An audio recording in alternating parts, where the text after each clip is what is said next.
China, the world's largest nation, soon to become the largest publisher of scientific papers in the world. Its strengths in single-party communist rule and 1.3 billion member population are dogged by ancient cultural traditions and the necessities of catching up to the industrialized world.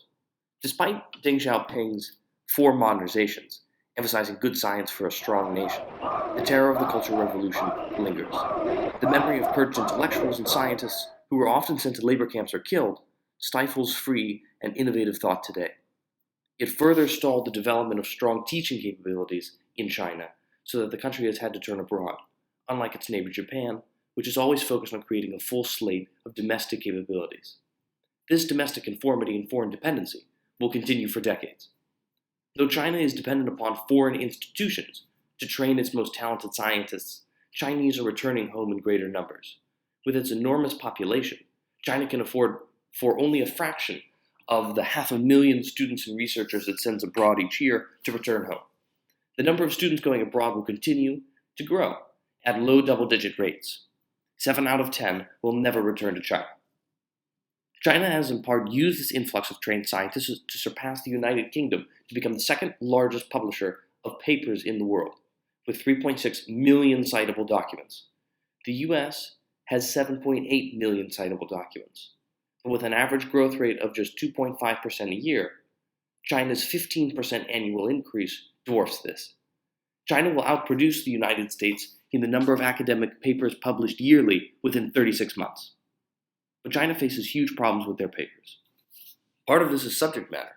Engineering dominates China's papers at 22% of the total. The US focuses on medicine, which comprises 21% of its papers. As healthcare increasingly dominates industrialized economies, and as breakthroughs come increasingly from biotechnology and genomics, US papers will simply be more useful by virtue of the field they are in. Reflecting this, and further damaging China's desire to become a world-class research nation, is the number of citations per paper published. The US has on average 23 citations, the United Kingdom 21. China has 7, and almost entirely from other Chinese scientists, indicating a lack of connection with the global research community. This will not change soon either. China spends 2% of its GDP on research and development, compared to the United States' 2.8%. Though this share is growing in the direction of the Communist Party, China's research is primarily for catching up to the rest of the world and dealing with the hurdles of becoming a middle-income country, not for exploring the cutting edge. This further lessens the potential global impact of Chinese research. China is also stymied by systematic fraud. Fake articles, counterfeit journals, and fabricated data plague science and limit international collaboration. More than a third of Chinese researchers have admitted to plagiarism, falsification, or fabrication. There are only scattered efforts to combat the problem today, and it would be surprising to see this change, given that such practices are endemic in the nation. It will take China several more decades to become a top research country, and even then, they will remain far behind the United States in terms of the global impact of their research. One reason for this is that from the 6th century BC, Confucian thought has dominated China.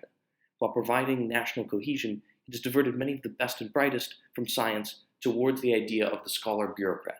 This, and its historical dislike for messy experimentation, which often leads to true innovation, further handicaps Chinese research. There's no sign of a sudden overthrow of these millennial-old beliefs. China's science papers will race ahead, but their usefulness to the rest of the world will be limited for decades. The inventor of papermaking, printing, the compass, and gunpowder, China will focus its energies and ingenuity on crises in pollution and engineering for some time. They will solve these problems. They've already lifted 600 million people out of extreme poverty. The Chinese understand the vital importance of science and technology to national strength.